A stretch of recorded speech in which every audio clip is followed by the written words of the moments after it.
Hello, y'all. My name is Kristen Live, and I am a former toxic girl. Hi, Hey, Kristen. I'm Dee Dee, and I am a recovering toxaholic. Hey, Dee Dee. And I'm Aisha Thalia, and I too am working to be the best I can and a former toxic girl. Hey, Aisha. Hey, guys. And this is Toxics Anonymous podcast. We are here to purge ourselves of our old past toxic ways and to bring ourselves into a new life full of progressive, positive living. And hope that you follow us. So, to get the show a little bit warmed up, we usually like to start with our toxic tales. We've shared our own toxic tales the first time, so we'll just leave room for, is there any tale that you would like to tell that has maybe somebody else been toxic, or anything that we like to share today?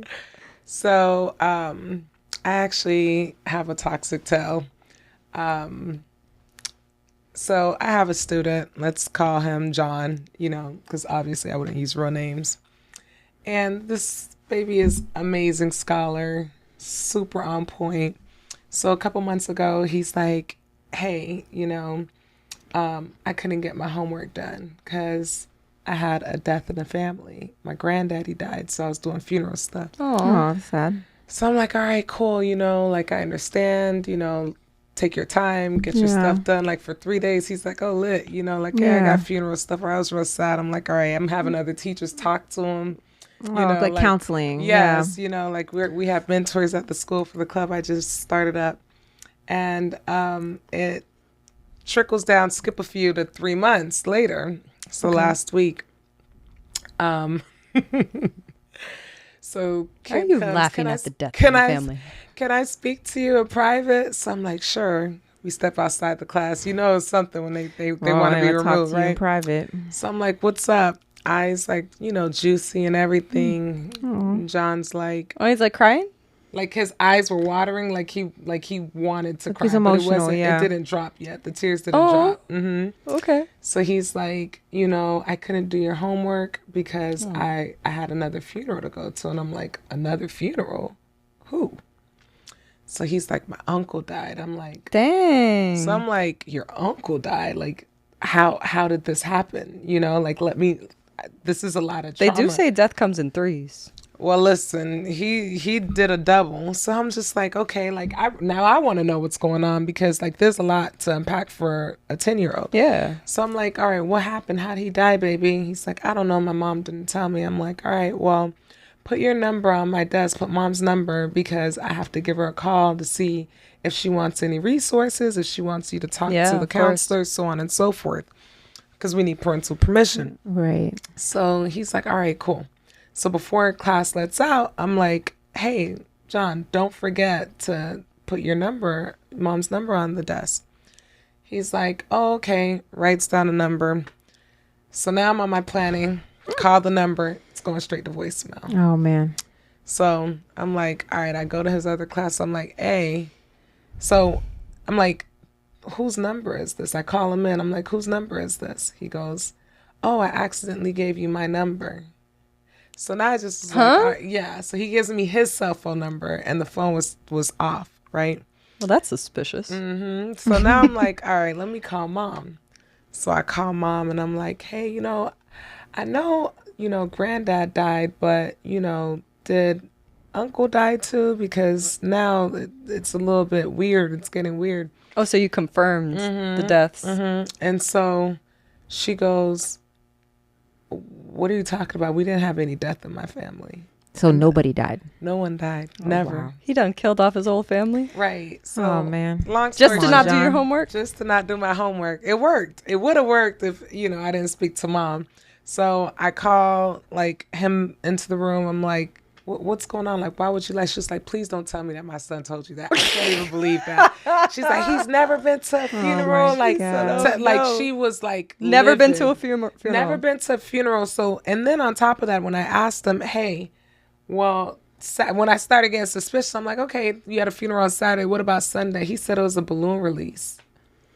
He had details to his lies. Yes. Okay. I've never been to a balloon release, but It normally happens before, not after. So I'm just like, okay, something ain't right. So this is what I'm saying. Like, one lie leads to another, which leads Right. to another, which leads to Dang. another. But which he is did why- his research though, because he knew that balloon releases are associated with funerals. And he never been to a funeral. That's his mom was clever. like, I would never bring. He's a smart kid. What's That's his sign? I don't know. So how did I she don't- handle it? Oh, so that same day we were going to a Heat game. Okay. And so at first he was like real, like just stoic, just like, Oh, he's a whole sociopath listen. No, he's not. He's a good boy. in the making. No, he's No, I normally think a it's good, so crazy. All these kids lie. Yeah, we it's- lied as kids But too. man, to It's- kill off I your even- family and just be like straight So face now about it, like kids you are don't just give more a... extreme because we're in more extreme times.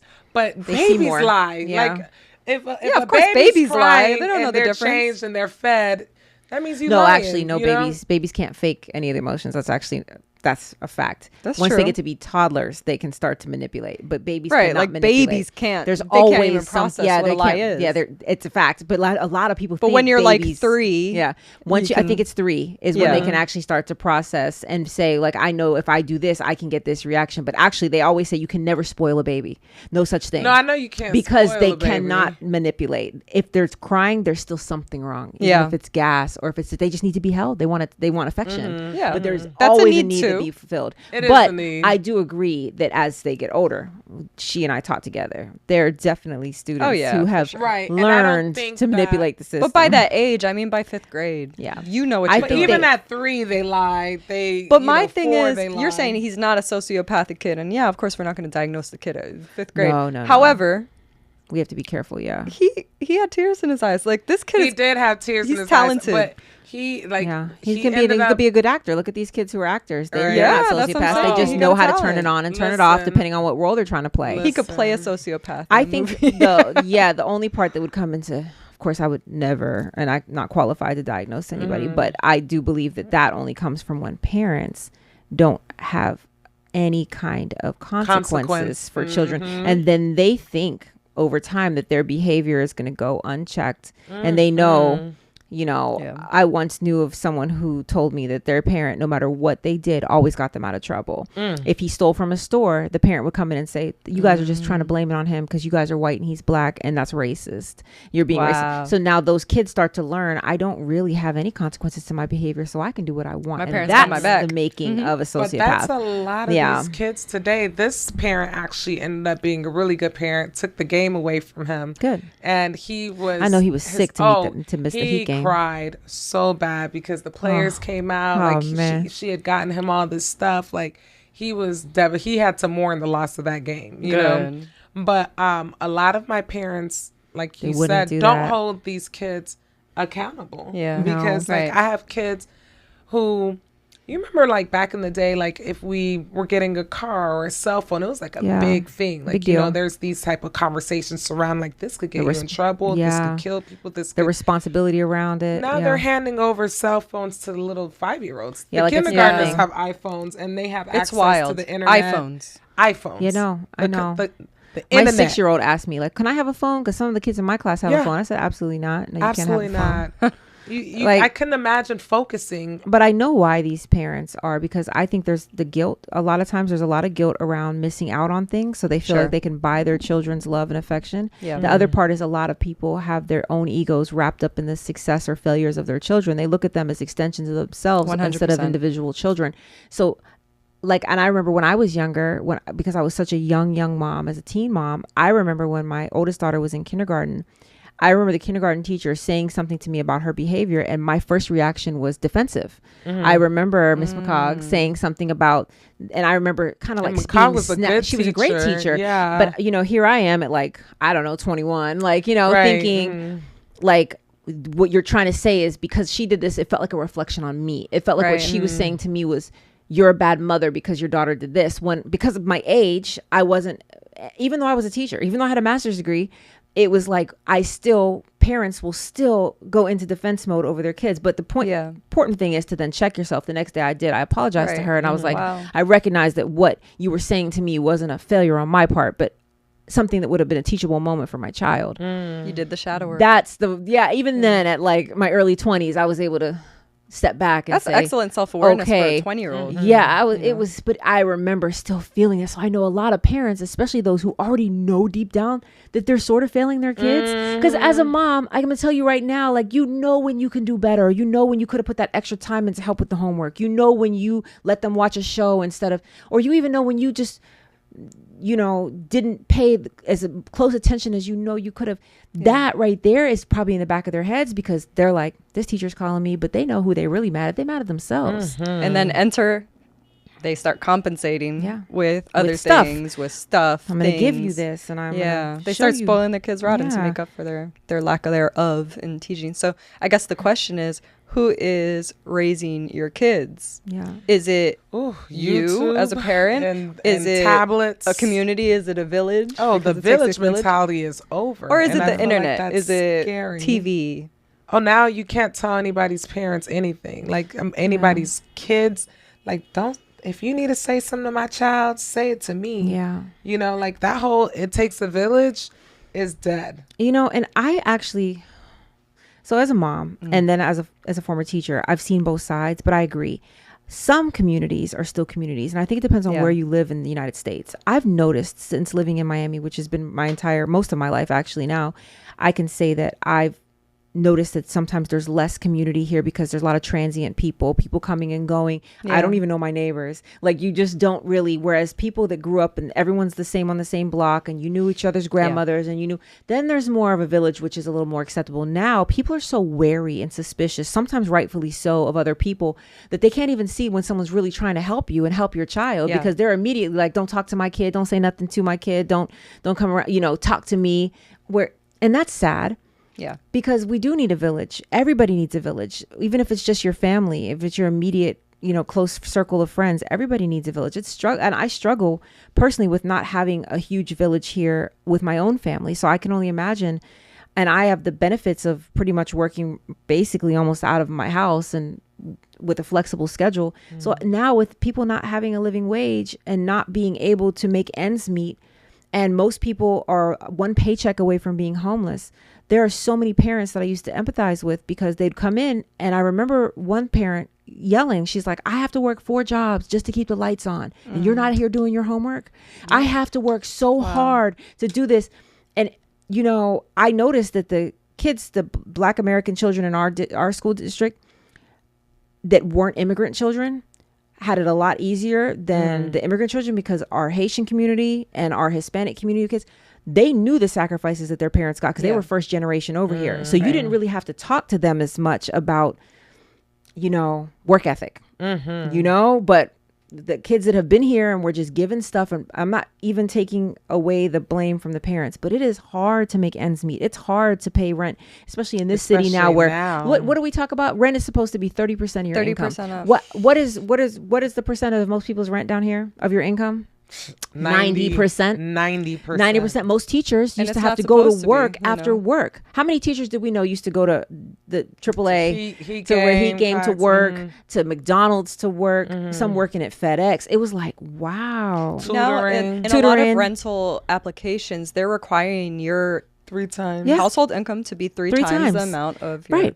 So how can people are forging those applications, which is wire fraud. Yeah, but it's true. They have to live. Like it's so many people. They cannot find regular working people. Can have a very hard time, at least in our demographic, especially in cities like Miami and New York and California. They're having an extremely hard time of housing. Is not supposed to be something that's a luxury. Housing is supposed to be a basic need. Yeah. And it should be fulfilled. And if we're not making it so that that our firefighters, our police officers, our teachers, all of our basic service workers who service the community can afford to even live in said community, and we're only having all these people come in and buy up all the properties, we wonder why our parents of our students, who sometimes at best have a high school degree, and we all here have advanced degrees. We all have master's degrees and still look and go, oh my God, it's hard to make it. Yeah. It's hard to make it. So Right. that's the only part where I say I have compassion sometimes for parents who Totally. feel like they have to have their kids in front of an iPad because they feel like they're doing the best they can with just keeping them off the streets while Yeah. they're out at work. Right. Exactly. And But- not only that, but I remember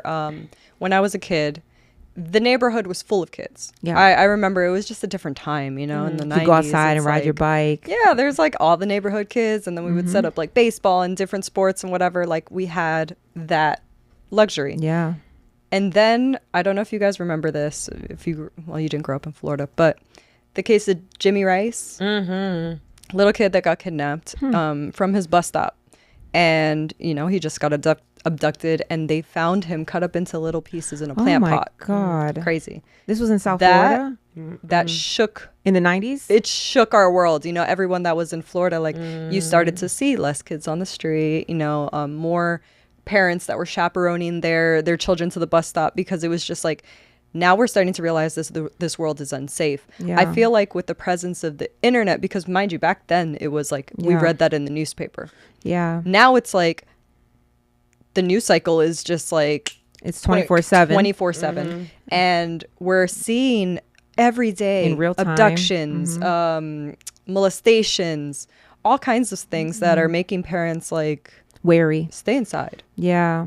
You're just going to be inside, and then what are their options? Because back then it was like, well, of course you're not supposed to be left home alone or whatever, but you would put your oldest child in charge or Yeah. whatnot. We would have our brother would be in Be able charge to of us play or whatever. outside. But if they don't have siblings and both parents have to go to work, then what? Yeah. You have to pay for daycare, Yeah. which is an arm and a leg. Which is literally some like of that a tuition whole is income. like college. It is. Right. So it's like, what other options are there? See, and for that I'm understanding, but I feel like monitoring is something that parents are lacking in, and I feel like that's the parents' responsibility. You Yeah. know, Because you can mirror your child's phone. oh, for sure. That's where it comes And- down to and education and these people telling you, like, these look, you kids need have to so know much this. autonomy. Like Yeah. you have parents like treating them like they're adults, and I know I can't regulate myself sometimes. I go into a dark hole. Like when I get your phone, sometimes I'll just scroll down Instagram for hours. Imagine a child, Yeah. like even Yeah. the person that owns TikTok doesn't let his own kid Yeah. use TikTok, and then to your point, I still see parents who aren't at work and, they're at a restaurant or whatever. And then all their kids are on their Basically. tablets. Totally. Yeah. Yeah. And so that's not See, even. I don't allow that for my kids. I wouldn't either. And I Yeah. don't have kids. And when I tell parents that, they'll be like, you don't have kids. You don't know what you'll do. I know for a fact that because I see the effects of it. And these kids become drones. And Yeah. you see how hard it is for us to keep their attention. Yeah. Because they're used to constant stimulation and constant entertainment, Yeah. So Yeah. it becomes so hard and challenging for them. They're creating new sets of challenges for their children. No, Giving absolutely. them that at these young ages. Like, Yeah. think about like the My Baby Could Read program. They tell you if you're going to do that program, you cannot let your kid watch other TV because it's just too stimulating. And Yeah, then you're it actually sits not down. supposed to let kids have any screen time before age 2 because of their ocular development. exactly. And then Right. also when their brain starts seeing these fast moving, they say kids don't even learn language from TV because their brain is still trying to catch up with what they're seeing and hearing, which is why you have to speak to kids. And they say if you're going to let your kid watch TV, let it be like you're watching it together so you can explain certain things. But Yeah. it's been hard to not let my 1-year-old ever see TV because I have a 6-year-old who sees TV. So it's like we try to limit it, Yeah. to sometimes some Coco Melon, but it's tough. And Melon's I'm telling you, I hate Coco Melon. Like, but I get it. Like kids are intrigued, but Yeah. I do think it is very important that people do the research. The newest thing that I've realized is that iPads used to be a thing for like the rich kids, but now it's actually a thing for the poor kids. They actually said that most wealthy families are actually getting rid of screens altogether. And they're even in the most expensive private schools getting rid of all computers.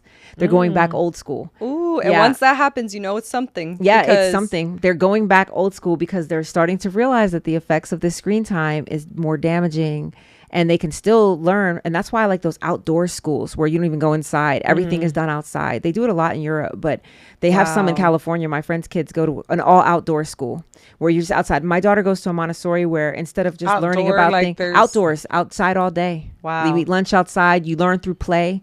You teach outside. You do all your lessons outside. I mean, there's something that's obviously covering, but they go on walks in the woods. Wow. You know, and these are the things that the kids are missing. I used to love that your bio used to say like life is what happens to you when you're like while you're looking down at your phone, something like that. I used to when you're like, or when you're staring at your phone, you don't realize how much stuff is passing you by. And so, you know, a lot of our kids are just they really are missing out on a lot. But I can also say that I empathize because there have been times where when you have no village, where you're so parented out. And for me to go to screen time, the way I feel about it, you know, it's a last resort.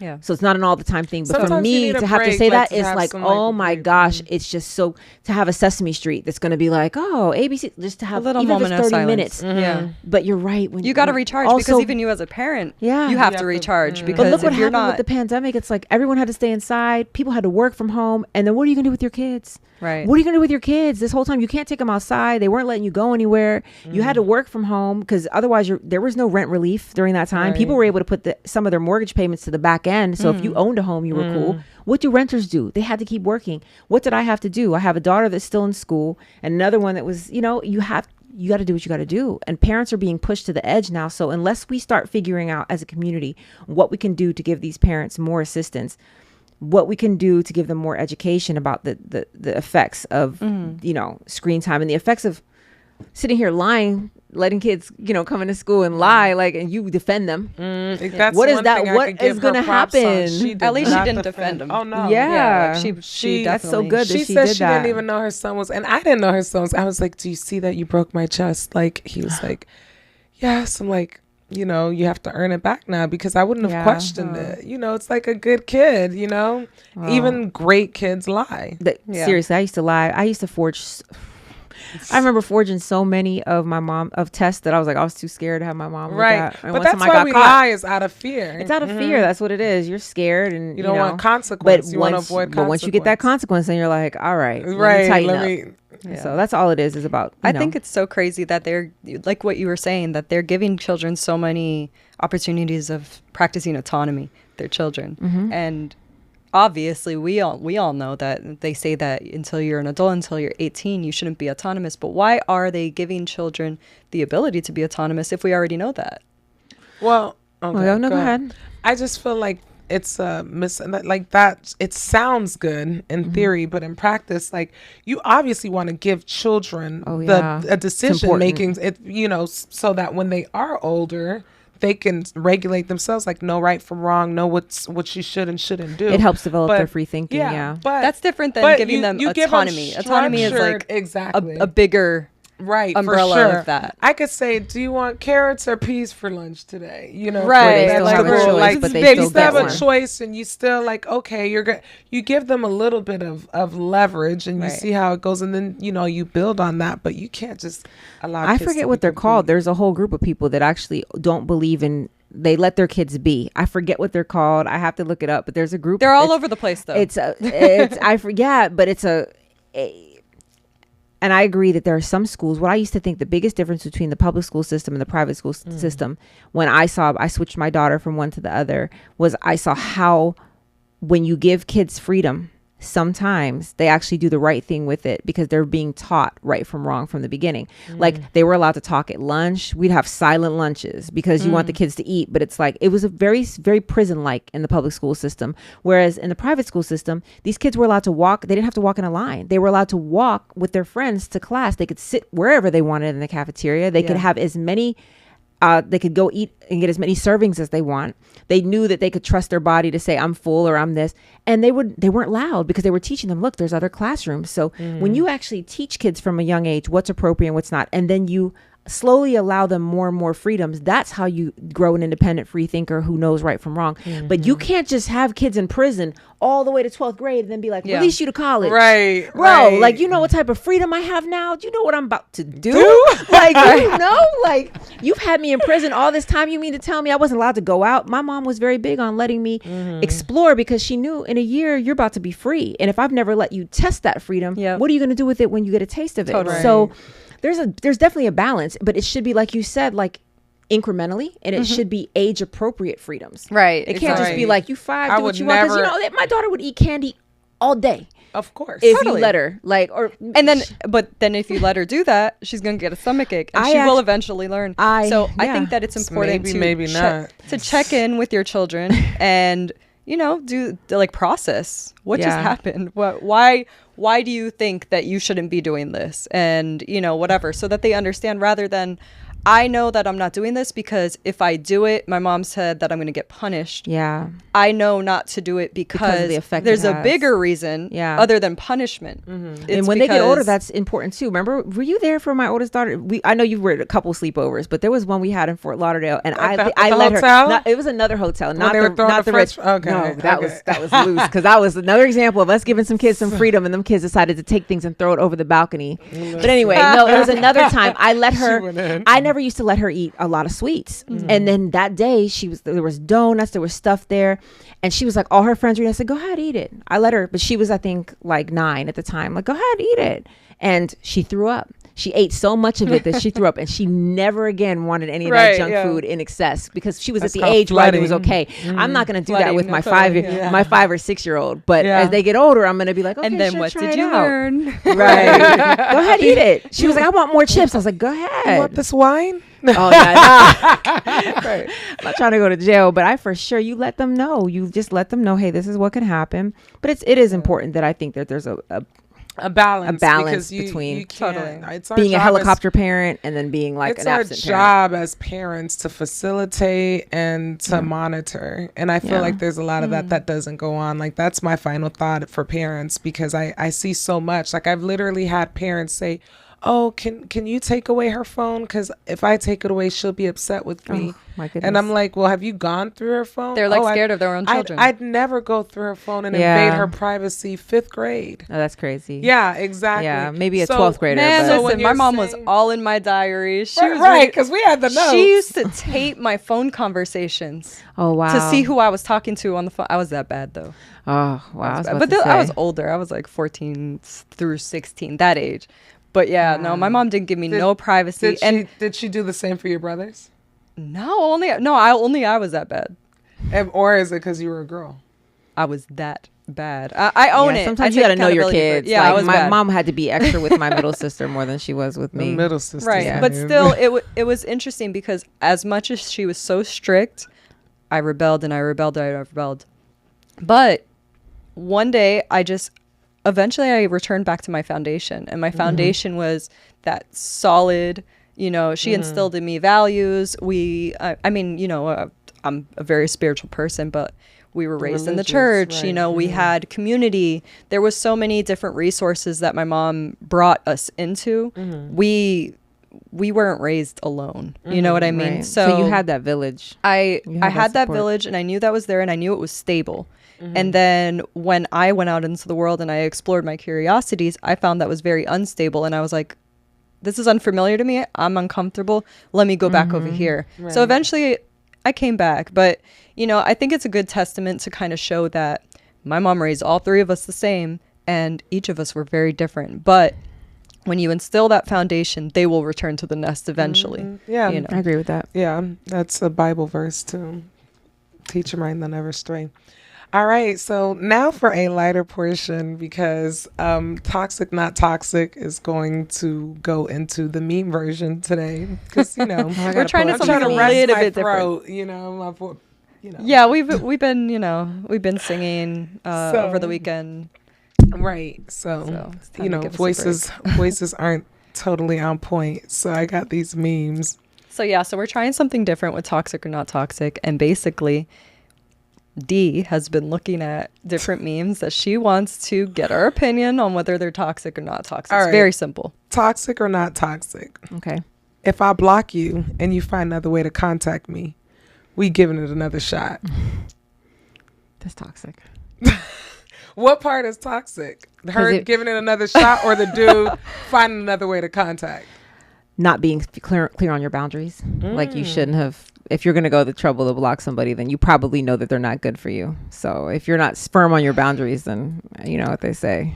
Yeah, but I like it. Right. Y'all are working through that. Right. That's listen. still the toxic thing you're working. Like, you mean through. to tell me that I blocked you and you don't want to like email me or like Right. Or send me But notes what if- on Cash App with something like like little. put some energy behind it. Like I you know that you agree. messed up. You know that I blocked you. I mean business. So now Now if you're show gonna me. come, if you're gonna find a way through this boundary, then Yeah. you better be coming correct. That's all I have to say. And if Yeah. you If it's a correct- petty if it's a petty like block, like you're mad because they just made you upset or something, you block them. Yeah. But if it's like this person, let's say something extreme, like cheats on you or does something insane to you that's oh, then it's disrespectful, block this account and any other Block- crap. right. Great.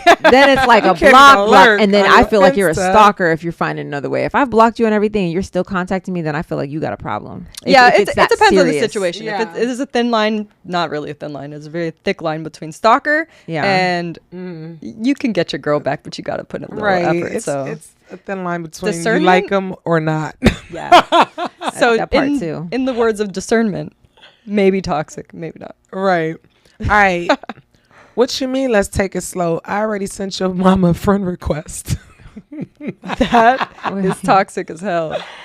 What you? That's you super ever sent toxic. someone mama a friend Right. request? Yeah. Even if you send my sister a friend request, I'm gonna feel some type of way. I'm gonna be like, "What? How'd you find my Especially if sister's you're just name?" new. Yeah, that's like That's love toxic. bombing type thing. Yeah, I'm gonna you get. tryna I'm be in gonna. a family. I'm gonna mix all in Mama your don't social know circle. you, right? Like, I'm not gonna lie. I'm gonna find your whole family, but I'm not gonna send him a friend request. Like, right, that's bold. That's funny. Laura, my ex, done called me and said, "What you doing?" Now I don't like my new ninja anymore. Oh yeah, that's toxic. Wait, what? Say it So again? like, if your ex calls you Oh. and now you're disinterested in the new person you're talking to because your ex hit you up. Then why aren't you with her ex in the first place? That's super Maybe toxic. he don't want her, or maybe he's not good for her. No, she just loves her All right, ex, this- and she was waiting This for is him gonna to be come the back last around. one, and I know that you're gonna really find this to be not toxic. So Oh, surprise me. Objection. Right. something I haven't done. I see why my ex wanted me to stay in the house. These streets, they fun as hell, and I'm having the time of my life out here. And his ops, outstanding young men. I don't know why he hates them so much. They cool as hell. Damn. I feel that. I feel that one in my chest. Your left titty. These are wonderful gentlemen. What were you talking about? These fine young These fine young lads. men. Can't believe you were Oh talking about my these men like God. this. They're my friends now. We Right. hate you together. Actually, Not toxic at all. yeah, well, nah. Like, It depends on the ops, because sometimes you know how guys will have like a warped sense of like who's their ops, and it's like they don't even know you. Like, you just don't like them because they might be more successful than you or Right, whatever. right. man, I had an ex tell me all these bad things about all these people. And I was so blinded that I didn't even realize, like, I just thought they all did him wrong. Like, I was like, dang, poor thing. Like, you're so wonderful. All these people, not just exes, but males too. Like, come to find out they were outstanding gentlemen. Like, we all became friends afterwards and found out that that person had done us the same way, like, pretty much. So I was like, Right. yo, wow. That's like, why I they were the hated you. ops, because they had the answers. Right. I hated you Intel. for They had no intel, reason. right? Yeah. Wow, I like you a lot. that is- Let's be friends. I agree. I'm gonna say not toxic. I'll share your mixtape. Right, exactly. You know that is 100%. Yo, okay. He's a wonderful rapper at that. Listen. I love it. I love it. That was This- good. This was good. This was the joy that I needed. Just let me make sure that we say like, comment, and subscribe. Yes. And Yes, if you are a business and you would like to promote on Toxics Anonymous, please make sure you email here and we will get back to you. yes, thank you guys for tuning in, and we hope that you join us again next week. Meeting adjourned.